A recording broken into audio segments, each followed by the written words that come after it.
மோடி தான் வராது. இந்த தமிழகத்தில் போகிற 40 எம்பியால் திமுகவுக்கு வந்து பயன் கிடைக்குன்னு நினைக்கிறீங்களா?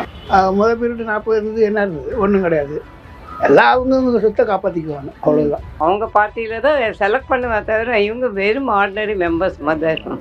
மேஜர் இதே அவங்களுக்கு கொடுப்பாலே இல்லையா நம்மளுக்கு சொல்ல முடியாது. கொஞ்சம் ஏட்டிக்கு போட்டியாக தான் இருக்கும். ஏன்னா அங்கே ஒரு மோடி ஐயா தானே இருக்காங்க. தமிழிசை சவுந்தரராஜன் அம்மாவுக்கு நான் ஓட்டு போட்டேன். அந்த அம்மா வரல, என்ன பண்ண முடியும்? எனக்கு வருத்தமாக தான் இருக்குது. அவன் மெஜாரிட்டியில் இருந்தால் இப்போ அதுவும் மெஜாரிட்டி இல்லை. அதனால நம்ம எதிர்பார்க்க கஷ்டம். ஒன்றும் எதையும் எதிர்பார்க்க முடியாது. நார்மலாக அது யூஸ் இல்லையா? ஒன்றும் பிரயோஜனம் இல்லை சார். நம்மளுக்கு முன்னாடியே தெரியும் பிஜேபி தான் அங்கே வரப்போகுதுன்ட்டு. தம்பி தான் 40. ஆமாம், தம்பி தான்.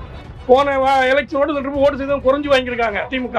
அது 39 இடம் வந்ததுன்னா இவர் வந்து என்ன பண்ண திடீர் பஸ் ஏற்றுறாரு, திடீர் எதனா ஒன்று பண்ணுறாரு மு.க. ஸ்டாலின் தமிழ்நாட்டில். இதுவும் கொஞ்சம் எங்களுக்கு குளறுபடி ஆகுது.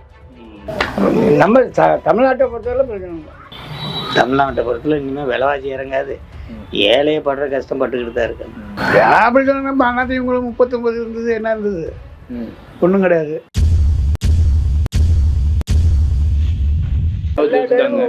மத்தியில் திரும்பி மோடி ஆட்சி தான் வருது. ஆமாம், இதனால 40 எம்பி வச்சு உங்களுக்கு பயன் கிடைக்க நினைக்கிறேன். நல்லது பண்ணுங்க. வந்தது பெருசு இல்லை, அதுக்கு தான் நீங்கள் ஆசைப்பட்டீங்க.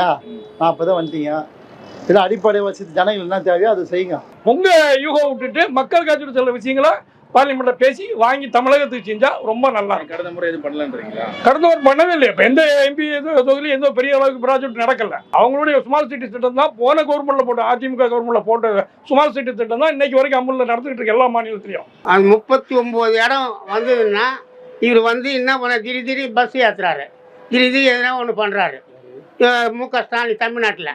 இதுவும் கொஞ்சம் எங்களுக்கு குளறுபடி ஆகுது. இதை கொஞ்சம் கவனித்து அமர கருத்து மக்களுக்காக என்ன செய்யணுமோ அதை கொஞ்சம் செய்யுங்க தயவு செய்து. அது விலைவாசியை கம்மி பண்ணுங்க, அவ்வளோதான். தமிழ்நாட்டை பொறுத்தவரை இனிமேல் விலைவாசி இறங்காது. ஏழையை படுற கஷ்டப்பட்டுக்கிட்டு தான் இருக்கு. மாறவே இல்லை சூழ்நிலை. மாறவே இல்லையா? இங்கே மாறவே கிடையாது. பேர் தான் எடுக்கிறாங்களோ ஒழிஞ்சு மாற கிடையாது. இந்த மாதிரி விற்கிது. காய்கறி விலையே அவ்வளோ இருக்குது. அப்புறம் அரிசி பருப்பு எல்லா விலையும் ஏறி போய் தான் இருக்குது. எது இறங்குது? இருக்க விலை ஏறிக்கிட்டு தான் போகுது. மக்களுக்கு மகளிருக்கு 1000 ரூபா கொடுக்குறாங்க, இலவச பஸ் கொடுக்குறாங்க. இலவச பஸ்ஸுக்கு கொடுக்குறாங்க, டிக்கெட்டு வாங்குறாங்க, கொடுக்குறாங்க. என்ன 1000 ரூபா எது மாதம் அனுப்புனாப்புல அதில் பெரிய பணக்காரங்களா ஆயிட போகிறாங்களா? அனுப்புகிறாங்க, அவ்வளோதான். மோடி தான் அங்கே மேஜர் பார்ட்டினால அவார்டு தான் வரும். இவங்க சும்மா மெம்பர் மாதிரி தான் இருப்பாங்க.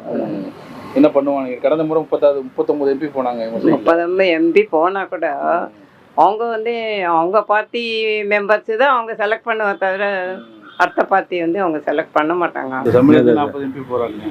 அது யூஸ் இல்லையா? ஒன்றும் பிரயோஜனம் இல்லை சார். நம்மளுக்கு முன்னாடியே தெரியும் பிஜேபி தான் அங்கே வரப்போகுதுன்ட்டு. கடந்த முறை 39 எம்பி போனாங்க. அதே தான் இந்த வாட்டி அதான் பண்ண போகிறாங்க.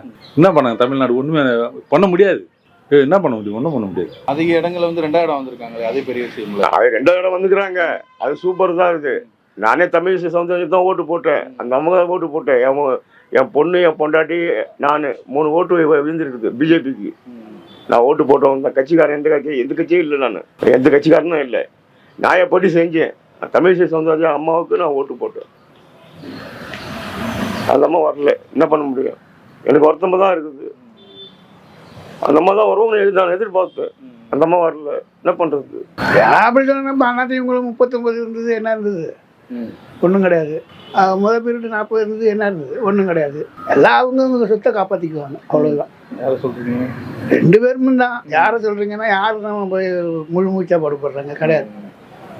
ஒருத்தர் ஒன்றும் கிடையாது. அவங்கவுங்க சொத்தை காப்பாற்றிக்கிறதுக்கு கட்சியில் நிற்கிறாங்க, அவ்வளோதான். இந்தியா கூட்டணி ஜெயிச்சா ஒரு பெண்ணுக்கு வந்து 1 லட்ச ரூபா கொடுப்போம்னு சொல்லியிருக்கீங்க. அது உங்களால் முடியுமா? இப்போ 75 ரூபாய் பெட்ரோல் கொடுக்கணும்னு சொல்கிறீங்க, 60 ரூபாய் டீசல் கொடுக்கணும்னு சொல்கிறீங்க, 500 ரூபாய் கேஷ். இதெல்லாம் இப்போ மக்கள் கேட்பாங்க அடுத்த எலெக்ஷன் வரும்போது. அதுக்கு பதில் சொல்ல ஆயத்தம் ஆகணும். கடந்த போன 5 வருஷத்தில் வந்து திமுகலேருந்து 39 எம்பி போனாங்க. என்ன மாதிரி தமிழகத்துக்கு மாற்றம் வந்து நினைக்கிறீங்க? கொஞ்சம் ஏட்டிக்கு போட்டியாக தான் இருக்கும். ஏன்னா அங்கே ஒரு மோடி ஐயா தானே இருக்காங்க. அதனால அது கொஞ்சம் இதுவாக தான் இருக்கும். எல்லாம் நல்லபடியாக பண்ணாங்கன்னா இவங்க பண்ணாலும் சரி இவங்க பண்ணாலும் சரி எல்லாம் ஒத்துழைச்சு நல்லபடியாக நல்லது பண்ணால் ரொம்ப சந்தோஷம். இப்போ திரும்பி இந்த 40 MP வந்து தமிழ்நாட்டுக்கு போய் என்ன பண்ணுவான்னு நினைக்கிறீங்க? அதான் ஒன்றும் செய்யறதுக்கு வாய்ப்பு இல்லைங்களா. ஏதோ நார்மலாக உள்ளது என்னது உண்டோ அதான் செய்வாங்க. திருப்பி அவங்களே வந்துக்கிறாங்க. அதான் புதுசாக வந்துருக்கணும், வாய்ப்பு கொடுத்துருக்கணும். விருதுநகரில் விஜயகாந்த் பையன் வந்திருக்கணும். அப்புறம் தருமபுரியில் சௌமியா வந்திருக்கணும். புது ஒரு வாய்ப்பு கொடுத்துருக்கணும். ஜனங்க தான் ஒத்து வச்சு கொடுக்கணும். இந்த 40 வச்சு இவங்க என்ன பயன்படுவாங்கன்னு நினைக்கிறீங்க? பயன் கிடைக்குமா தமிழ்நாட்டுக்கு? ஆமாம் ஆமாம், அதான் பள்ளி இருக்கும் தான் பகோடா சாப்பிட்ணுன்ற மாதிரி பள்ளி இல்லாத மாதிரி தான் டெல்லி பிஜேபி வந்துக்குது. சும்மா டம்மி தான். 40 ஆமாம், டம்மி தான். சீனியர் சிட்டிசன் டிக்கெட் வச்சுருந்தா அதையும் எடுத்துட்டேன். இதில் என்ன வச்சுருந்தா மீதி ஏதோ ஒரு நடக்குது வேலை. அதனால் எங்களுக்கெல்லாம் தெரியும் சார். இதெல்லாம் நாங்கள் வெளியே சொல்லவில்லை. வந்து மக்களுக்கு என்ன செய்யணுமோ அதுதான் செய்யுங்க. தமிழ்நாடு சட்டசபை வந்தால் அது பெறலாத பார்த்துங்க. அவ்வளோ நழுவு நம்பின கழுவு நம்பின மாரி ஏதாவது கேட்டு பார்ப்பாங்க, அவ்வளோதான். ஒன்றும் எந்த கட்சியும் போய் ஒன்றும் தவிர்க்கலாம். ஆனால் அதிமுக அதிகமாக வாங்கி என்ன பண்ணால் ஒன்றும் சீட்டு வரல. இன்னும் 26 எப்படின்னு தெரியல. நான் இவங்களுக்கு சாதகமாக இருக்கா அவங்களுக்கு சாதகமாக இருக்கா எப்படி? தமிழகத்தில் பிஜேபி வளர்ச்சி எப்படி இருக்கு? அதான் அவர் அண்ணாமலை இது பண்ணியிருக்கிறாரு. ஏதோ எத்தனையோ % வாங்கியிருக்குன்னு சொல்கிறாங்க. தமிழ்நாடுக்கு நல்லது செஞ்சால் போதும், வேற எதுவும் சொல்லலை. திராவிட முன்னேற்ற கழகம்னா எனக்கு வந்து மோடி சாரை பிடிக்கும். ஜெயலலிதாவை பொறுத்த வரைக்கும் அவங்க கிங் ஆஃப் லேடி. ஓட்டு போடுறதுங்கிறது அது அப்போதைக்கு டிசைட் பண்ண வேண்டியது. யார் ஒரு விஷயத்தை ரொம்ப அழுத்தி அவங்க மனசில் பதிக்கிற மாதிரி சொல்கிறாங்களே அதை தான் முதல்ல பார்ப்பாங்க.